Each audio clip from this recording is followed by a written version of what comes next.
ಸಾಂಬಾರು ರೆಡಿಯಾಗಿದೆ. ಸೊಪ್ಪು ಪಲ್ಯ ರೆಡಿಯಾಗಿದೆ. Friends, good morning. ನಾನಿವತ್ತು ಸೊಪ್ಪು ಬಸ್ಸಾರು ಮಾಡ್ತಾಯಿದ್ದೀನಿ. ಅದಕ್ಕೆ ನಾನು ಹುರುಳಿಕಾಳನ್ನ ನಾನು ಏನು ಮಾಡಿದೆ ಅಂದರೆ ಬೆಳಿಗ್ಗೆ ನಾನು ನೆನೆಸಿದ್ದೆ. ಬೆಳಿಗ್ಗೆ 5 ಗಂಟೆಗೆ ನೆನೆಸಿದ್ದೆ. ಸೊ ನಾನು ಮಾಡ್ತಾಯಿದ್ದೀನಿ. ಸೊ ಹುರುಳಿಕಾಳನ್ನ ಬೇರೆ ಪಾತ್ರೆದಲ್ಲಿ ಬೇಯಿಸ್ಕೊಂಡಿದ್ದೀನಿ. ಅದೇನಂದರೆ ಒಂದು 3 ವಿಸಿಲ್ ಹೋಗಬೇಕು, ಇಲ್ಲಾಂದರೆ ಬೇಯಲ್ಲ. ಸೊ ನೋಡಿ, ಬೇಯಿಸ್ಕೊಂಡಿದ್ದೀನಿ. ಸೊಪ್ಪು ನಾನು ಬೇರೆ ಪಾತ್ರದಲ್ಲಿ ಬೇಯಿಸ್ಕೊಂಡಿದ್ದೀನಿ. ಸೊಪ್ಪನ್ನ ನಾನು ಬೆಳಿಗ್ಗೆ ಹೊತ್ತು ಕ್ಲೀನ್ ಮಾಡಿಬಿಟ್ಟು ಒಂದು 3-4 ಟೈಮ್ಸು ನೀರಿನಲ್ಲಿ ತೊಳೆದ್ಬಿಟ್ಟು ಅದನ್ನು ನಾನು ಬಸ್ಸಾರಿಗೆ ಕಟ್ ಮಾಡಿ ಬೇಯಿಸಿದ್ದೀನಿ. ಇವಾಗ ನಾನೇನು ಮಾಡ್ತೀನಿ ಅಂದರೆ ನಾನು ಬೇಯಿಸಿರೋ ಸೊಪ್ಪನ್ನ ಮತ್ತು ಹುರುಳಿಕಾಳು ಎರಡೂನ ಮಿಕ್ಸ್ ಮಾಡಿಬಿಟ್ಟು ಒಂದು ಪಾತ್ರದಲ್ಲಿ ಶೋಧಿಸ್ತೀನಿ.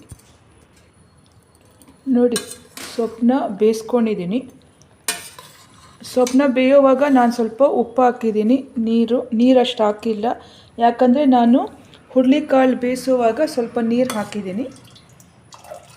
ಸೊ ನಾನಿವಾಗ ಎರಡೂನ ಮಿಕ್ಸ್ ಮಾಡ್ತೀನಿ, ಹುರುಳಿಕಾಳು ಮತ್ತು ಸೊಪ್ಪನ್ನ.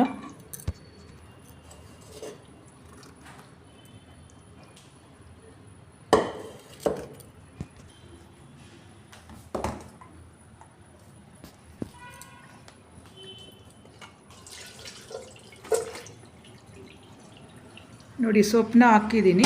ಇವಾಗ ನಾನು ಹುರುಳಿಕಾಳು ಮಿಕ್ಸ್ ಮಾಡ್ತಾಯಿದ್ದೀನಿ.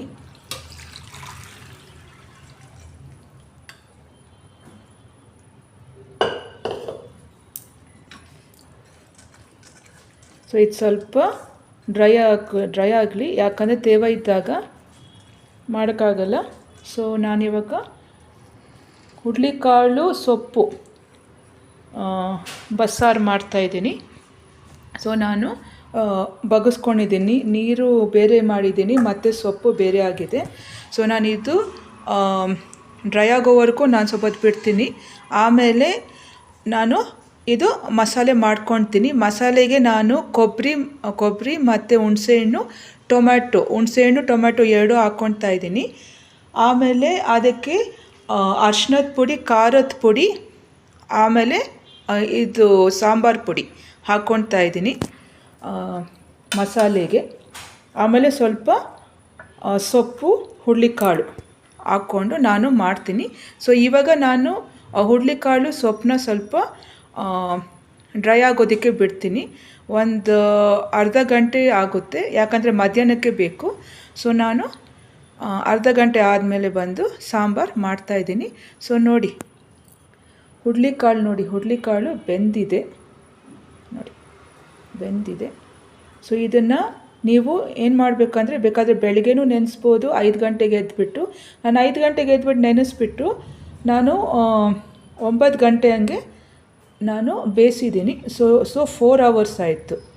ಸೊ ನೀವು ಬೇಕಾದರೆ ರಾತ್ರಿಯೇ ಮಲ್ಕೊಳೋಕ್ಕಿಂತ ಮುಂಚೆ ನೀವು ಬೇಯಿಸ್ಬಿಟ್ಟು ಮಲ್ಕೊಂಡ್ರೆ ಬೆಳಗ್ಗೆನೇ 6 ಗಂಟೆಗೆಲ್ಲ ನೀವು ಸೊಪ್ಪು ಬಸ್ಸಾರು ಮಾಡ್ಬೋದು. ಮಕ್ಳಿಗೂ ಚೆನ್ನಾಗಿರುತ್ತೆ. ಇದನ್ನು ಬೇಕಾದರೆ ಅವರು ಅವ್ರ ಸ್ಕೂಲ್ ತೊಗೊಂಡೋಗಲ್ಲ, ಯಾಕಂದ್ರೆ ಸ್ಕೂಲಲ್ಲಿ ಅವ್ರು ತಿನ್ನಲ್ಲ. ಸೊ ಇದನ್ನು ಬೇಕಾದರೆ ಅವ್ರು ಸ್ಕೂಲ್ಗೆ ಹೋಗೋಕ್ಕಿಂತ ಮುಂಚೆ ಮಾಡಿಬಿಟ್ಟು ಪಲ್ಯ ಥರ ತಿನ್ನಿಸ್ಬೋದು. ಚಪಾತಿಗೆ, ದೋಸೆಗೆಲ್ಲ ಚೆನ್ನಾಗಿರುತ್ತೆ. ನಾನಿವಾಗ ರೆಡ್ ರೈಸ್ ತೊಗೊಂಡಿದ್ದೀನಿ ಮಧ್ಯಾಹ್ನಕ್ಕೆ. ಸೊ ಇದು ರೆಡ್ ರೈಸಲ್ಲಿ ಫೈಬರ್ ಜಾಸ್ತಿ. ಆಮೇಲೆ ಇದನ್ನು ತಿಂದರೆ ವೆಯ್ಟ್ ಲಾಸು ಆಗುತ್ತೆ ವೈಟ್ ರೈಸ್ಗಿಂತ. ಸೊ ಇವಾಗ ಇದು ರೆಡ್ ರೈಸ್ನ ನಾನು ಸೋಕ್ ಮಾಡ್ತೀನಿ 1 ಗಂಟೆ, ಇಲ್ಲಾಂದರೆ 1:15. ಆದಷ್ಟು ಬೇಡ, ಒಂದು 5 ನಿಮಿಷ ಆದರೆ ಸಾಕಿದು. 5 ನಿಮಿಷ 10 ನಿಮಿಷ ಆದರೆ ಸಾಕು. ಆಮೇಲೆ ಇದನ್ನು ಬೇಯಿಸ್ಬೇಕಾದ್ರೆ ನೀವು ವೈಟ್ ರೈಸ್ಗೆ ಎಷ್ಟು ನೀರು ಇಡ್ತೀರೋ ಅದಕ್ಕಿಂತ ಒಂಚೂರು ಜಾಸ್ತಿ ಇಟ್ಬಿಟ್ಟು 5 ವಿಸಿಲ್ಸು ಬೇಯಿಸ್ಬೇಕು. 5 ವಿಸಿಲ್ಸು ಬೇಯಿಸಿದ್ರೆ ಅಕ್ಕಿ ಚೆನ್ನಾಗಾಗುತ್ತೆ. ಇದು ತುಂಬ ಫೈಬರ್ ಇದೆ, ಪ್ರೋಟೀನ್ ಇದೆ ವೈಟ್ ರೈಸ್ ಕಂಪೇರ್ ಮಾಡಿದ್ರೆ. ಸೊ ವೈಟ್ ರೈಸು ಚೆನ್ನಾಗಿರುತ್ತೆ, ಅದರಲ್ಲಿ ಜಾಸ್ತಿ ಇದಿರುತ್ತೆ, ಇದು ಕಾರ್ಬೋಹೈಡ್ರೇಟ್ಸ್. ಇದು ರೆಡ್ ರೈಸ್ ಅಂದರೆ ಇದರಲ್ಲಿ ಪ್ರೋಟೀನು ಎಲ್ಲ ಇರುತ್ತೆ. ಸೊ ಇದನ್ನು ಮಕ್ಕಳು ತಿನ್ನಲ್ಲ. ಸೊ ಅದೇನಂತಾರೆ ಮಕ್ಕಳಿಗೆ ಸ್ವಲ್ಪ ಅದು ಸಾಫ್ಟ್ ಮಾಡಿ ಅದಕ್ಕೆ ಕರ್ಡ್ಸ್ ಹಾಕ್ಬಿಟ್ಟು ತಿನ್ನಿಸಿದ್ರೆ ಚೆನ್ನಾಗಿರುತ್ತೆ. ಆಮೇಲೆ ನಾವು ನಮ್ಗಂದರೆ ಸ್ವಲ್ಪ ಇದನ್ನು ಸಾಫ್ಟಾಗೂ ಮಾಡ್ಕೊಳ್ಬೋದು, ಇಲ್ಲಾಂದರೆ ಸೇಮ್ ಆ್ಯಸ್ ವೈಟ್ ರೈಸ್ ಥರ ಮಾಡ್ಕೊಳ್ಬೋದು. ಇನ್ನು ಸ್ವಲ್ಪ ನೀರು ಹಾಕ್ಬಿಟ್ಟು ಬೇಕಾದರೆ ಉಪ್ಪು ಹಾಕ್ಬಿಟ್ಟು ರೈಸ್ ತಿಂತಾರಲ್ಲ ಅವ್ರು ಬೇಕಾದರೆ ಉಪ್ಪು ಹಾಕ್ಕೊಂಡು ತಿನ್ಬೋದು. ಇಲ್ಲಾಂದ್ರೆ ಹಂಗೆ ಮಾಡಿಬಿಟ್ಟು ಒಂಚೂರು ನೀರು ಜಾಸ್ತಿ ಇಟ್ಬಿಟ್ಟು 5 ವಿಸಿಲ್ಸು ಬಿಡಬೇಕು. ನೋಡಿ, ನಾನು 1.5 ಕಪ್ಪು ತೊಗೊಂಡಿದ್ದೀನಿ ರೆಡ್ ರೈಸ್. ಇದನ್ನು ನಾನು ನೆನೆಸ್ಬಿಟ್ಟು ಮಧ್ಯಾಹ್ನಕ್ಕೆ ನಾನು ಸೊಪ್ಪು, ಹುರುಳಿಕಾಳು ಬಸ್ಸಾರು ಪ್ಲಸ್ ರೆಡ್ ರೈಸ್ ಮಾಡ್ತೀನಿ. ನಾನಿವತ್ತು ರಾಗಿ ಬಾಲ್ ಮಾಡ್ತಾಯಿಲ್ಲ, ಯಾಕಂದರೆ ಇದೇ ಸಾಕಾಗುತ್ತೆ, ರೆಡ್ ರೈಸೇ ಸಾಕಾಗುತ್ತೆ. ಸೊ ಅವಾಗೇ ನೆನೆಸಿರೋ ರೆಡ್ ರೈಸ್ನ ನಾನಿವಾಗ ನೀರು ಹಾಕಿದ್ದೀನಿ. 3 ಟೈಮ್ಸ್ ವಾಟ್ರಲ್ಲಿ ನಾನು ಕ್ಲೀನ್ ಮಾಡಿದ್ದೀನಿ. ಇವಾಗ ನಾನು ಲಿಡ್ನ ಮುಚ್ತಾ ಇದ್ದೀನಿ. ನಾನು ಉಪ್ಪು ಹಾಕಲ್ಲ ರೈಸ್ಗೆ, ಸೊ ನಾನು ಹಾಗೇ ನಾನು ಇದು ಅನ್ನ ಮಾಡೋದು. ಸೊ ಯೂಶ್ವಲಿ ಉಪ್ಪು ಹಾಕ್ತಾರೆ, ಬಟ್ ನಾನು ರೈಸ್ಗೆ ಉಪ್ಪು ಹಾಕಲ್ಲ. ಸೊ ನಾನಿವಾಗ ಗ್ಯಾಸ್ ಅಂಟಿಸ್ತಾ ಇದ್ದೀನಿ. ಕುಕ್ಕರ್ ಇಡ್ತಾಯಿದ್ದೀನಿ, ಅನ್ನಕ್ಕೆ ಇಡ್ತಾಯಿದ್ದೀನಿ ನಾನು. ಸೊ ಅನ್ನಕ್ಕೆ ಇಟ್ಟಿದ್ದೀನಿ. ಸೊ ನಾನಿವಾಗ ಮಸಾಲೆ ಮಾಡ್ಕೊಳ್ತೀನಿ. ಮಸಾಲೆಗೆ ನಾನು ಕೊಬ್ಬರಿ ಸ್ವಲ್ಪ, ಈರುಳ್ಳಿ ಅರ್ಧ, ಟೊಮೆಟೊ 1, ಬೆಳ್ಳುಳ್ಳಿ 1 ತೊಗೊಂಡಿದ್ದೀನಿ. ಆಮೇಲೆ ಅದ್ರ ಜೊತೆಗೆ ಹುಣಸೆಹಣ್ಣು ತೊಗೊಂಡಿದ್ದೀನಿ, ಹುಣಸೆಹಣ್ಣು ಸ್ವಲ್ಪ. ಆಮೇಲೆ ಸಾಂಬಾರು ಪುಡಿ, ಅರ್ಶಿನದ ಪುಡಿ, ಅಚ್ಚ ಖಾರದ ಪುಡಿ ಇಷ್ಟು ತೊಗೊಂಡು ನಾನಿವಾಗ ಮಸಾಲೆ ಮಾಡ್ಕೊಳ್ತಾ ಇದ್ದೀನಿ. ಇದಕ್ಕೆ ನಾನು ಬೇಯಿಸಿದ ಹುರುಳಿಕಾಳು ಮತ್ತು ಸೊಪ್ಪು ದಂಟು ಸೊಪ್ಪು ಅದು ಸ್ವಲ್ಪ ತೊಗೊಂಡು ರುಬ್ಕೊಳ್ತೀನಿ ಸಾಂಬಾರಿಗೆ. ಇವಾಗ ಪಲ್ಯಕ್ಕೆ ಈರುಳ್ಳಿ, ಒಣಗಿದ ಮೆಣಸಿನ್ಕಾಯಿ ಮತ್ತು ಕರಿಬೇವು ಹಚ್ಕೊಂಡಿದ್ದೀನಿ. ಸೊ ಇವಾಗ ನಾನು ಬಸ್ಸಾರು ಪಲ್ಯ ಮಾಡ್ತಾಯಿದ್ದೀನಿ. ಹುರುಳಿಕಾಳು, ಸೊಪ್ಪು, ಬಸ್ಸಾರು ಪಲ್ಯ. ಬಾಣಲಿ ತೊಗೊಂಡಿದ್ದೀನಿ ಪಲ್ಯಕ್ಕೆ. ಸೊ ನಾನಿವಾಗ ಪಲ್ಯ ಮಾಡ್ತಾಯಿದ್ದೀನಿ. ಗ್ಯಾಸ್ ಅಂಟಿಸ್ತಾ ಇದ್ದೀನಿ. ಬಾಣಲಿ ಇಟ್ಟಿದ್ದೀನಿ. ಸೊ ಎಣ್ಣೆ ಹಾಕ್ತಾಯಿದ್ದೀನಿ.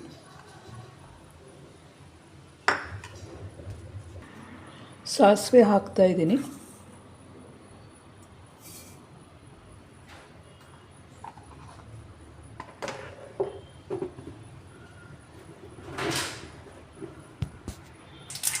ಸಾಸಿವೆ ಸಿಡಿತಾ ಇದೆ. ಸೊ ಇವಾಗ ನಾನು ಹಚ್ಕೊಂಡಿರೋ ಈರುಳ್ಳಿ, ಒಣ ಮೆಣಸಿನ್ಕಾಯಿ, ಕರಿಬೇವು ಇಷ್ಟು ಹಾಕ್ತಿದ್ದೀನಿ. ಇವಾಗ ನಾನು ಸ್ವಲ್ಪ ಉಪ್ಪು ಹಾಕ್ತೀನಿ. ನಾನು ಬೇಯಿಸುವಾಗ ಹಾಕಿದ್ದೆ. ಇವಾಗ ನಾನು ಸ್ವಲ್ಪ ಉಪ್ಪು ಹಾಕ್ತಾಯಿದ್ದೀನಿ.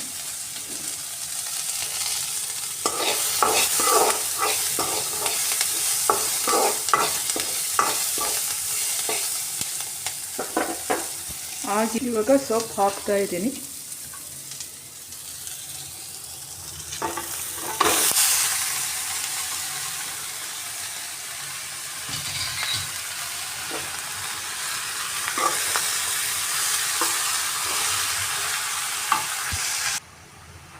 ಸೊ ನಾನು ಮಿಕ್ಸ್ ಮಾಡಿದ್ದೀನಿ. ಸೊ ಸೊಪ್ಪು ಪಲ್ಯ ರೆಡಿಯಾಗಿದೆ. ಮಿಕ್ಸ್ ಮಾಡಿದ್ದೀನಿ ನೀರಲ್ಲಿ. ಸೊ ಇವಾಗ ಇದನ್ನು ಕುದಿಯೋಕ್ಕೆ ಇಡ್ತಾಯಿದ್ದೀನಿ. ಗ್ಯಾಸ್ ಆನ್ ಆಗಿದೆ. ಸೊ ನಾನಿವಾಗ ಇಟ್ಟಿದ್ದೀನಿ. ಸೊ ಬಸ್ಸಾರು, ಸೊ ಸೊಪ್ಪು ರೆಡಿಯಾಗಿದೆ, ಪಲ್ಯ.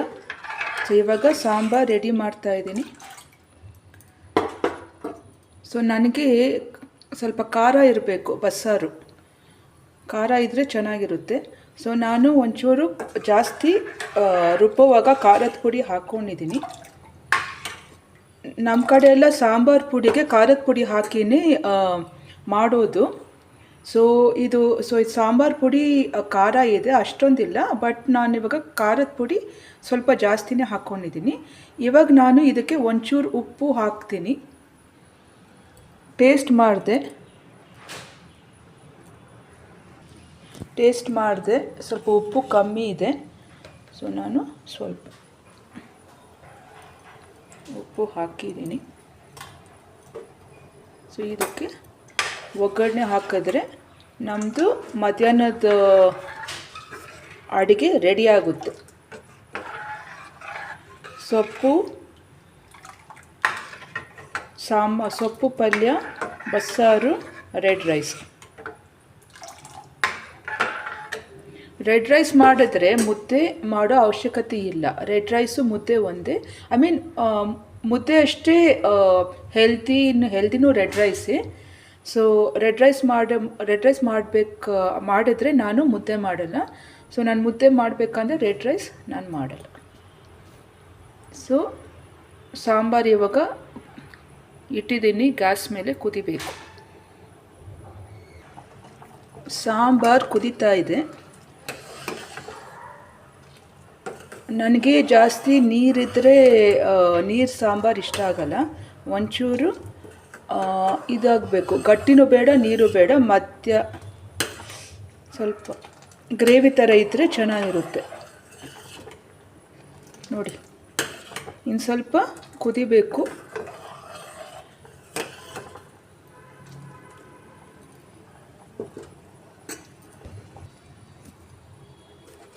ಬಸ್ಸಾರು ರೆಡಿಯಾಗಿದೆ. ಸೊ ಇದಕ್ಕೆ ನಾನು ಒಗ್ಗರಣೆ ಹಾಕಬೇಕು. ರೆಡಿಯಾಗಿದೆ ಬಸ್ಸಾರು. ಒಗ್ಗರಣೆ ಬಾಣಲಿನ ಇಟ್ಟಿದ್ದೀನಿ. ಇದಕ್ಕೆ ನಾನು ಸ್ವಲ್ಪ ಎಣ್ಣೆ ಹಾಕ್ತಾಯಿದ್ದೀನಿ. ಇವಾಗ ನಾನು ಸಾಸಿವೆ ಹಾಕ್ತೀನಿ. ಸಾಂಬಾರಿಗೆ ಒಗ್ಗರಣೆ ಮಾಡ್ತಾಯಿದ್ದೀನಿ, ಬಸ್ಸಾರಿಗೆ ಒಗ್ಗರಣೆ ಮಾಡ್ತಾಯಿದ್ದೀನಿ. ಹಾಕಿದ್ದೀನಿ. ಸಾಸಿವೆ ಸಿಡಿತಾ ಇದೆ. ಇವಾಗ ಕರಿಬೇವು ಹಾಕ್ತಾಯಿದ್ದೀನಿ.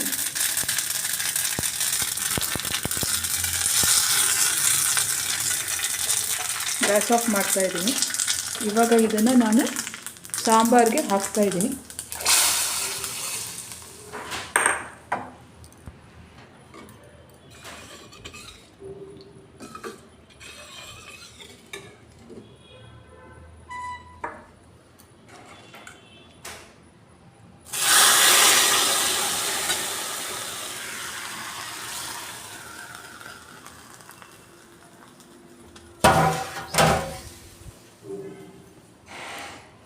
ಸೊ ಸಾಂಬಾರು ರೆಡಿಯಾಗಿದೆ.